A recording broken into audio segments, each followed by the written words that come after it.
Hello everyone, आपका एक बार फिर से वेलकम करते हैं आज के हमारे इस फ्रेश वीडियो पे। तो आज इस वीडियो के अंदर मैं आपके साथ डिस्कस करने वाला हूं क्वांटामेंटल फंड डाइट ग्रोथ के बारे में। इसमें मैं आपसे डिस्कस करूंगा कि ये जो म्यूचुअल फंड है इसने पिछले 1 महीने, 6 महीने, 1 साल या फिर एनुअल रिटर्न क्या दिया है। आज के डेट में इसका एक एनएबी का प्राइस क्या है, ये कितने स्टार रेटिंग म्यूचुअल फंड है, इसमें आप मिनिमम एसआईपी अमाउंट क्या लगा सकते हैं और इसका फंड साइज क्या है। साथ ही साथ मैं आपसे डिस्कस करूंगा इसके अंदर कौन कौन सा स्टॉक लिस्टेड है और अगर आप इस म्यूचुअल फंड में कुछ पैसा जमा किए होते तो पिछले 3 महीने, 6 महीने या फिर 1 साल के अंदर आपको क्या रिटर्न देखने को मिलता। और लास्ट में मैं आपसे डिस्कस करूंगा कि क्या हमें क्वांटामेंटल फंड डाइट ग्रोथ के अंदर इन्वेस्टमेंट करना चाहिए या फिर नहीं करना चाहिए। यदि आपने ऑलरेडी इन्वेस्ट किया है तो क्या अपना एसआईपी या फिर लमसम को कंटिन्यू रखेंगे या फिर इससे अपना पैसा निकाल लेंगे। तो सबसे पहले इसकी 1 महीने की बात करते हैं। तो 1 महीने में जो रिटर्न है वो 6.03% का रिटर्न है। 6 महीने के रिटर्न के ऊपर बात करते हैं तो 6 महीने में 39.68% का रिटर्न है। 1 साल के रिटर्न के ऊपर बात करते हैं तो 1 साल में 71.19% का रिटर्न है। और अगर एनुअल रिटर्न हम लोग देखें तो इनका एनुअल रिटर्न है 34.87% का। अगर आपने अभी तक आप स्टॉक में अपना डीमेट अकाउंट ओपन नहीं किया और करना चाहते हैं तो इस वीडियो के डिस्क्रिप्शन में मैंने अपना रेफरल लिंक दिया है, तो आप मेरे रेफरल लिंक से ज्वाइन कर सकते हैं। आज के डेट में इसका एक एनएवी का प्राइस है 24 रुपया 26 पैसा। रेटिंग की बात करते हैं तो इसको किसी प्रकार का रेटिंग नहीं मिला हुआ है। इसमें मिनिमम एसआईपी अमाउंट आप 1000 रुपया लगा सकते हैं और इसका फंड साइज है 1895 करोड़ का। अब बात करते हैं अगर इस म्यूचुअल फंड के अंदर आप मंथली 5000 रुपया पर मंथ जमा करते हैं तो 3 महीने में आपका पैसा जमा होता 15,000 रुपया, आपको मिलता 15,169 रुपया। 6 महीने की बात करें तो 6 महीने में आपका पैसा जमा होता 30,000 रुपया, आपको मिलता 33,630 रुपया। 1 साल की बात करते हैं तो 1 साल में आपका पैसा जमा होता 60,000 रुपया, आपको मिलता 75,934 रुपया। अब अगर बात करते हैं इस म्यूचुअल फंड के अंदर आप एक बार में 1 लाख रुपया का लमसम करते हैं तो 1 साल में आपका 1 लाख रुपया 1,03,794 रुपया होता। सॉरी, 3 महीने में। 6 महीने में बात करें तो 6 महीने में आपका 1 लाख रुपया 1,18,186 रुपया होता और 1 साल में आपका 1 लाख रुपया 1,71,190 रुपया होता। होल्डिंग की बात करते हैं तो इसके अंदर जो टोटल स्टॉक लिस्टेड है वो टोटल 31 स्टॉक लिस्टेड है।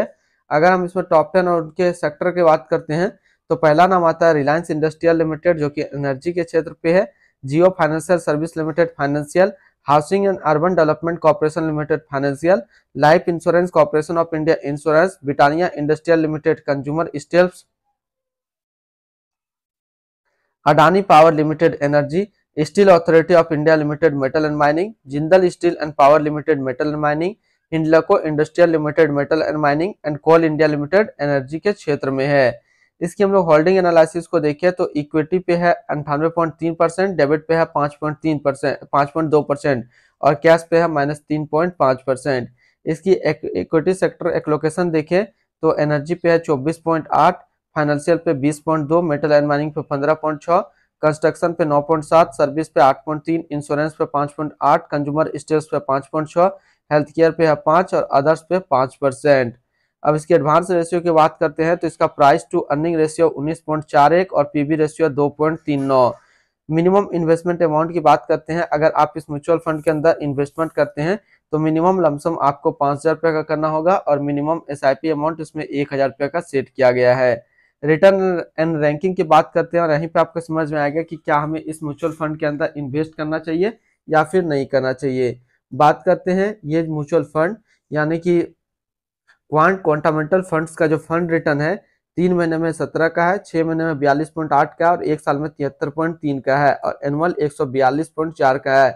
वहीं इस कैटेगरी का जो एवरेज रिटर्न आता है यानी कि इक्विटी सिलेक्ट्रिकल या फिर थीमेटिक कैटेगरी का 1 साल का जो एवरेज रिटर्न आता है वो 45.6 रहता है। यानी कि यहाँ से देखा जाए तो ये म्यूचुअल फंड के अंदर आप अपना पैसा लगा सकते हैं। अगर आपने ऑलरेडी लगाया है तो आप अपना एसआईपी या फिर लमसम को कंटिन्यू रखेंगे।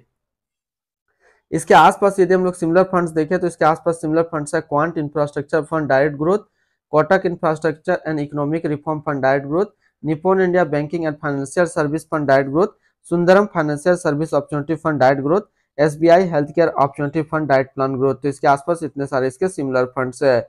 इसकी एक्सपेंस रेशियो की बात करते हैं तो इसका एक्सपेंस रेशियो 0.75% का, एग्जिट लोड की बात कर लेते हैं। यदि आप इन्वेस्ट किया हुआ पैसा 15 दिनों के अंदर निकालते हैं तो आपको 1% का एग्जिट लोड देना होगा। और स्टैम्प ड्यूटी की बात करते हैं तो स्टैम्प ड्यूटी है 0.005%। अब हम लोग बात कर लेते हैं इसकी fund house and investment objects को। तो quant mutual fund total assist में इंडिया पे 34 नंबर पे रैंक करता है। ये म्यूचुअल फंड स्टार्ट हुआ 15 अप्रैल 1996 को। इसका टोटल असिस्ट अंडर मैनेजमेंट है 66,469 करोड़ का।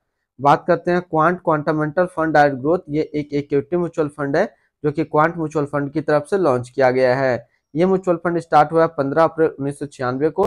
संजीव शर्मा अभी इसका करंट फंड मैनेजर है। इस फंड का करंटली असिस्ट अंडर मैनेजमेंट है 66,469 करोड़ का और लेटेस्ट भी है 24 रुपया 26 पैसा। बात करते हैं क्वांट क्वांटामेंटल फंड डायरेक्ट ग्रोथ। ये एक काफी हाई रिस्क म्यूचुअल फंड है।